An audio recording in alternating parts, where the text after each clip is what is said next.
Lord,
2.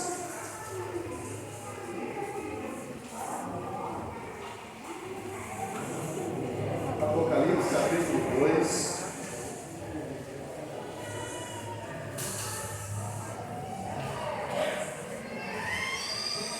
Versículo 1 ao versículo 7. Apocalipse, capítulo 2. Versículo 1 ao versículo 7. Diz assim: ao anjo da igreja em Éfeso escreve: essas coisas diz aquele que conserva na mão direita as 7 estrelas e que anda no meio dos 7 candeeiros de ouro. Conheço as tuas obras, tanto o teu labor como a tua perseverança, e que não podes suportar homens maus, e que puseste à prova os que a si mesmos se declaram apóstolos e não são, e os achastes mentirosos, e tens perseverança e suportaste provas por causa do meu nome, e não te deixaste demolecer. Tenho, porém, contra ti que abandonaste o teu primeiro amor. Lembra-te, pois, de onde caíste, arrepende-te e volta à prática das primeiras obras. E, se não, venho a ti e moverei no seu lugar o teu candeeiro, caso não te arrependas. Tens, contudo, a teu favor que odeia as obras dos nicolaítas, as quais eu também odeio. Quem tem ouvidos, ouça o que o Espírito diz às igrejas. Ao vencedor dar-lhe-ei que se alimente da árvore da vida e que se encontre no paraíso de Deus. A nossa irmã Eunice já orou. Então, que o Espírito Santo de Deus esteja aí falando aos nossos corações. Que o Espírito Santo de Deus esteja ministrando nas nossas vidas. Apocalipse, gente, ele é um livro pastoral, então as pessoas não precisam ter medo de ler Apocalipse, porque é um livro pastoral. É um livro para as nossas vidas, né? Ele foi escrito para 7 igrejas da Ásia Menor, que hoje está lá na região da Turquia, né? Do lado ocidental. Quando então que surgiu o livro de Apocalipse, gente? O livro de Apocalipse surgiu quando o imperador Domiciano falou assim: olha, todo mundo vai ter que me adorar como Deus.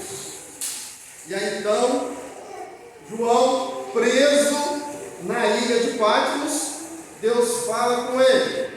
Ele tem a revelação. Jesus então fala assim: você vai escrever para o meu povo, para não se curvar diante de Deus. E aí então João escreve a carta de Apocalipse. E a primeira carta então vai para Éfeso. Quem está aqui, né? Carta à igreja de Éfeso. Éfeso, gente, era uma cidade muito importante da província romana da Ásia.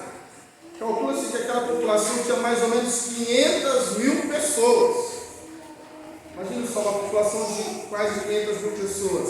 E Éfeso era uma cidade muito rica, né? Confluência de rotas e caminhos, caravana dos povos, tanto por terra como no mar. Então, é ali que as pessoas tinham acesso, né? Ou por terra ou por mar. E é interessante que na cultura romana, a deusa Diana de Éfeso. E daí surgiu a famosa Mulher Maravilha. Que o pessoal, né? Quem aqui já assistiu Mulher Maravilha? Levanta a mão. Né? Quase todo mundo assistiu isso. Veio da onde? Né? Da onde que eles tiraram a Mulher Maravilha? Tiraram de lá. Da deusa Diana. Personagem em quadrinhos. Mas a igreja ela foi fundada em Éfeso na terceira viagem missionária de Paulo, né, que passou em Éfeso, pregou lá durante 3 anos, entre 54 e 58 depois de Cristo. Por 3 anos Paulo anunciou o evangelho para a igreja de Éfeso. E quando ele enfrentou, gente, olha só, na cidade de Éfeso tinha o quê? O templo da deusa Diana. Então o que o pessoal fazia?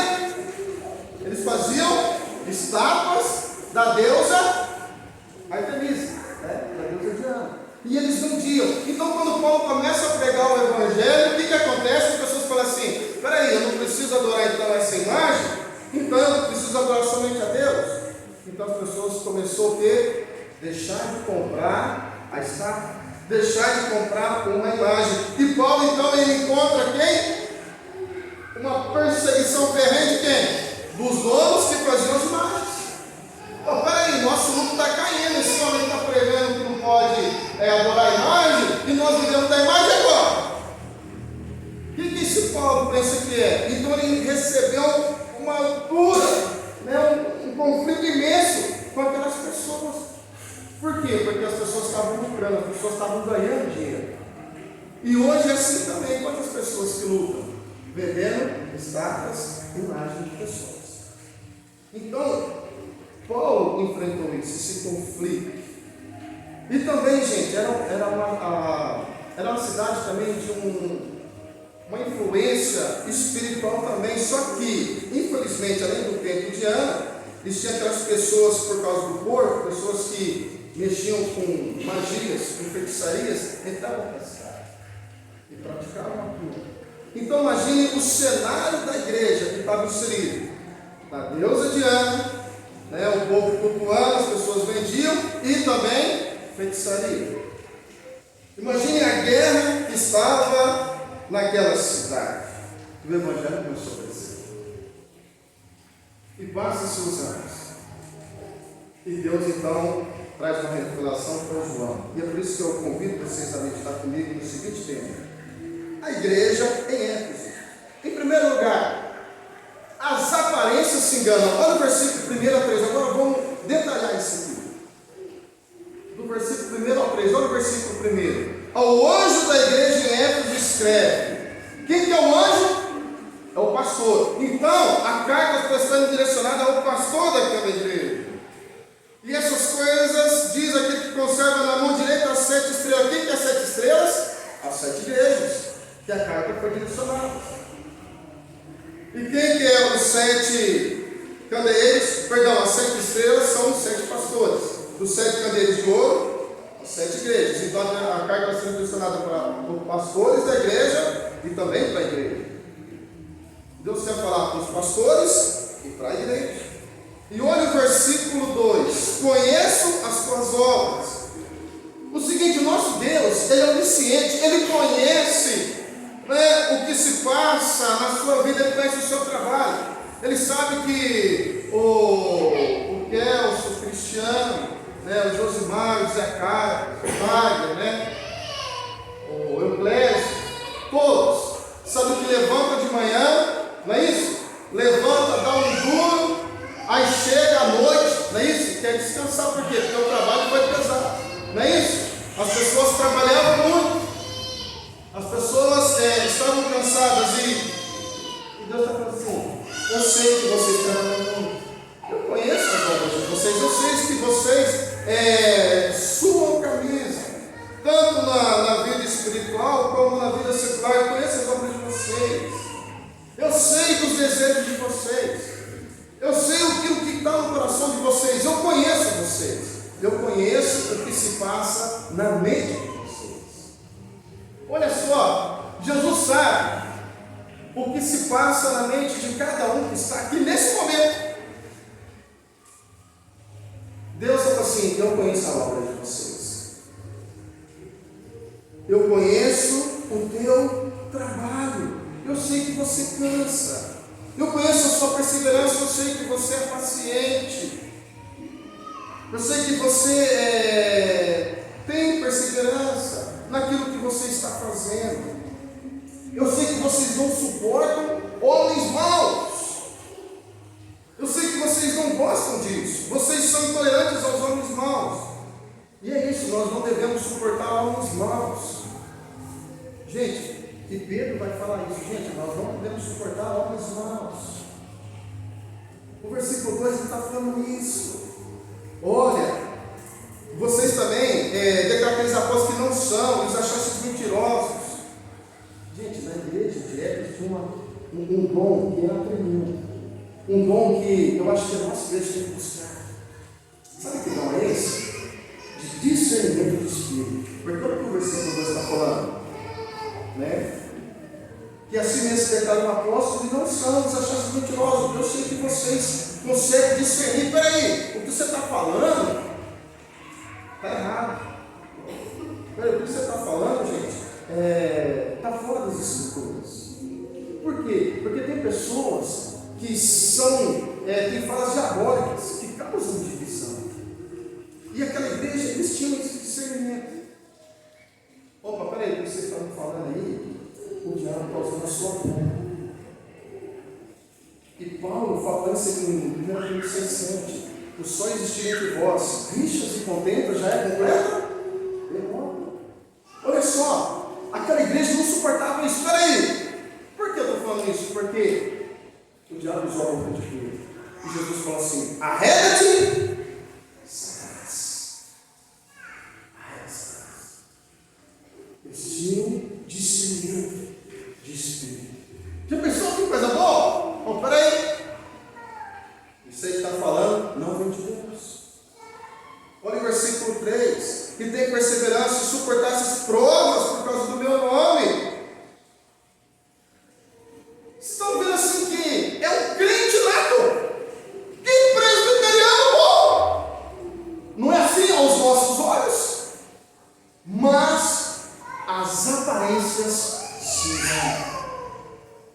As aparências se enganam. Não é porque eles estavam tendo tudo isso que eles estavam de fato sendo cristãos genuínos. Em segundo lugar, a igreja o abandonou. Olha o versículo 4. Tenho, porém, contra ti que abandonaste o teu primeiro amor. Já havia se passado 30 anos quando Paulo escreveu a epístola de Paulo aos Efésios. Já tinha se passado 30 anos. Aquele calor, aquele desejo imenso, tinha acabado. Tinha ficado só uma ortodoxia sem vida. O que é uma ortodoxia sem vida? É uma doutrina sem vida. É uma igreja sem vida. As pessoas têm o nome de crente, mas não vivem para Jesus. Dizem que são cristãos, mas na prática não são cristãos. Aquela igreja sabia diferenciar tudo, sabia diferenciar. Peraí, isso aqui é de Deus, isso aqui é do diabo. Sabiam diferenciar, mas as suas práticas, no dia a dia, estavam longe de Jesus. Então, gente, saber a Bíblia de cor, eu conhecer, eu saber, isso não faz de você um cristão autêntico diante de Deus. Pode ser diante dos homens, mas diante de Deus não. Por quê? Porque esta igreja era típica de uma igreja que fazia: nossa, que igreja fiel. E não é. Por quê? Porque eles abandonaram o primeiro amor. Irmãos, está apaixonado por Cristo Jesus. Se apaixonou por Cristo. Mas você já até hoje se apaixonado pela Lula, não é? Ele te ama. A paixão. Aí, gente, eu estou falando de amor. Aí o pessoal vem e fala assim: poxa, mas paixão. Não, eu estou falando nesse sentido. Estou falando assim, aquela paixão que você. Não. Se, mano, você é apaixonado pelo Deus, né? Coisa boa. Né, Rodrigo? Paixão. A paixão dos olhos brilha, não brilha? Não brilha? Né, Josimar, não está aprendendo isso? O Zezinho, né? Paixão. Paixão faz as pessoas ficarem alegres. Não faz? Não faz esse ano, a paixão não fica alegre. Né? Você está triste, a mulher chega, né? Gente com Deus, a paixão por Jesus. Ser apaixonado por Jesus. Paixão por Jesus. Você sabe o que é estar apaixonado por Jesus? Quem aqui já foi apaixonado por Jesus? Quem aqui já foi apaixonado por Jesus? Levanta a mão. Quem já foi apaixonado? Quando você não conhece Jesus, a pessoa fala assim: Jesus te ama. Quando a pessoa fala assim: olha, você está perdido nas drogas, Jesus pode te libertar das drogas. O casamento está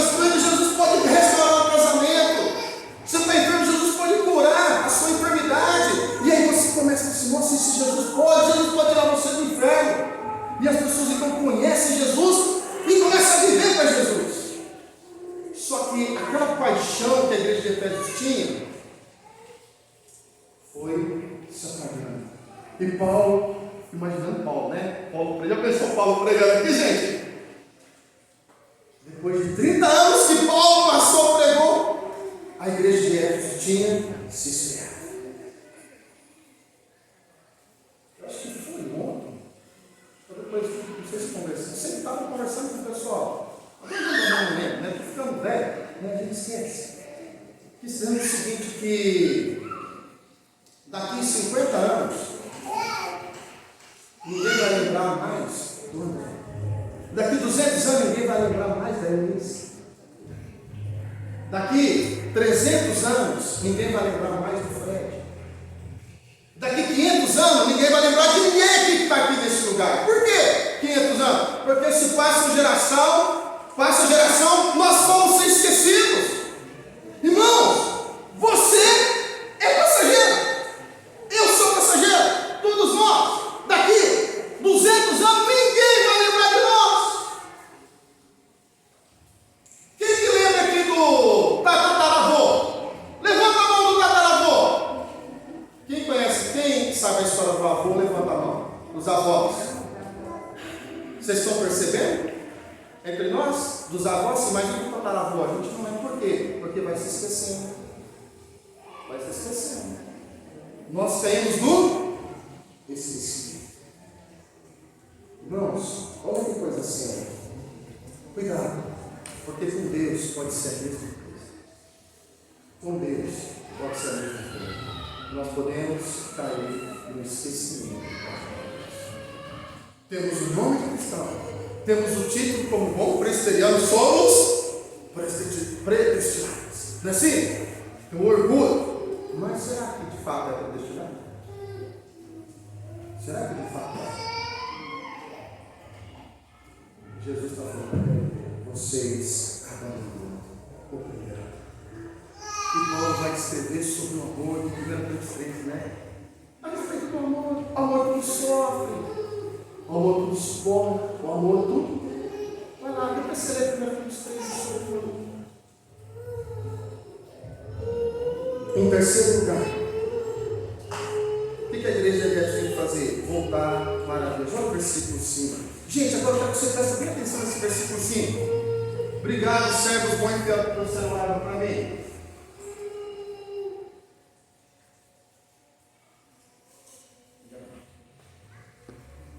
Gente, preste atenção no versículo 5. Lembraste, pois, de onde caíste. Arrepende. Irmãos, vai passando o tempo, as pessoas esquecem de onde caíram. As pessoas esquecem de onde, de fato, elas perderam a comunhão com Deus. Vai passando o tempo, vai passando aquela correria, as pessoas esquecem de onde caíram. Caiu da onde? Na comunhão com Deus. Não estou falando que caiu porque, não veio, não estou falando nesse sentido. Não veio na religião, não estou falando nesse sentido. Estou falando da sua comunhão para com Deus. A sua vida para com Deus. Jesus fala assim, você sabe, só você sabe para onde você cai. Só você sabe. Arrepende. Volta à prática das primeiras obras. Gente, volta à prática daquele amor por Jesus Cristo. Sabe aquele amor? Primeira vez que você vê a Tatiana, como você ficou?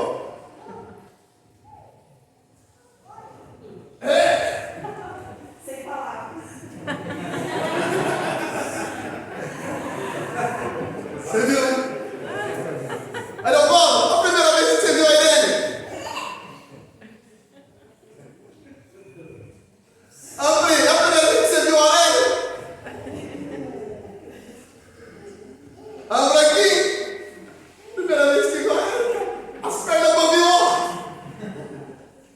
Irmãos, e a primeira vez que nós tivemos um encontro com Cristo Jesus? Eu lembro do meu primeiro encontro com Jesus Cristo. Foi numa escola dominical, uma menina cantando. Gente, aquilo ardeu no meu coração. Jesus falou assim, eu quero esse Jesus. Ardeu no meu coração. Jesus. revelação a respeito de Jesus na sua vida? De fato, hoje você é apaixonado por Jesus. Hoje você faz loucuras por Jesus. Sabe por quê? Se a gente não se voltar a apaixonar por Jesus, olha o que vai acontecer. E aconteceu isso com essa igreja. Se você for lá na Turquia hoje, na onde era a igreja de Éfeso, você não vai achar nada. Acabou! Não existe mais aquela igreja. Por quê? Porque aconteceu isso nas Escrituras. Se não se arrepender, eu venho a ti e moverei o seu lugar do teu candeeiro, caso não se arrependa. A sede da igreja foi mudada, mas a própria igreja sobrevive. Ou seja, Deus tirou do Oriente e mandou para o Ocidente. O Ocidente ganhou. O Oriente perdeu, o Ocidente ganhou. Eu quero dizer para você o seguinte: Jesus está pensando, olha, eu vou mover o teu candeeiro. Se não se arrepender, eu vou tirar você. Mas a igreja sobrevive. Porque Cristo não depende de mim e de você. Eu dependo de Cristo. Você depende de Cristo. Irmãos, aquela igreja não sobreviveu. Não sobreviveu. Aquela igreja que Paulo pregou, aquela igreja que Paulo fez milagres ali, passou seu tempo. Eles se esperam na fé, eles perderam. Não existe mais. Irmãos, a palavra de Deus fala assim que vai vir o anticristo aqui nessa terra. Vai vir. Não sou eu que estou profetizando. Não, vai vir, está nas Escrituras. Não é isso? Vai ter guerra, não vai ter paz. E vocês estão percebendo como nós, seres humanos, somos raça ruim? Sabe por quê? Muda-se o presidente, as pessoas ficam temendo homem e não temendo Deus. É ou não é? As pessoas temem homens e nós temos que ter temor de Deus. Irmãos, é temor de Deus. Peraí, Deus vai operar se é no Lula, se é sem Lula, ou se é com 10 dedos, ou se é com 9 dedos. Deus vai operar. Deus é Deus. Eu tenho que temer o meu Deus. Eu tenho que viver para Deus. E quando nós começamos a viver para Deus, gente, nós não precisamos ter. Por quê? Porque o nosso reino não é o nosso reino não é este. Nós estamos caminhando para a parte celeste. Por que eu estou falando isso? Olha o versículo 6, que em quarto lugar. Ouve as minhas palavras. 6 e 7. Quarto e último, para encerrar. Tens contudo a teu favor que odeias as obras dos nicolaítas, as quais eu também odeio. O que é isso? Eram cristãos, que tinham o nome de cristãos, e deturpavam a palavra de Deus. Irmãos, eu gostaria que vocês pensassem bem pensando nisso. Ou eu, ou o presbítero, ou o diabo, ou qualquer membro, pregar palavras que não sejam das Escrituras, vocês têm que entender. Paulo fala isso. Seguir um anjo e pregar outro evangelho que vai bem, considera? Não. Nós não precisamos. Por quê? Porque as pessoas hoje estão deturpando a palavra de Deus. Nós não podemos deixar deturpar a palavra de Deus. E o versículo 7. Quem tem ouvidos, ouça o que o Espírito diz às igrejas. Ao vencedor darei que se alimente da árvore da vida, que se encontra no paraíso de Deus. Eu achei essa frase tremenda, gente. Não sei quem é o autor dessa frase, mas olha que eu achei interessante, eu montei aqui isso no meu rascunho. A árvore da vida no paraíso, perdido pela queda, é restaurado pelo Redentor Cristo Jesus. Se no paraíso teve a queda, eles perderam a árvore da vida, agora porque Jesus, através de Jesus, pudesse. Então a nossa vida, irmãos, pode ser restaurada por Cristo Jesus. Nós podemos ser diferentes quando nós somos apaixonados por Cristo Jesus. Eu gostaria que você pensasse nisso. Gostaria que você refletisse nisso. Gostaria que você saísse daqui dizendo o seguinte: Senhor, eu nunca me apaixonei pelo Senhor.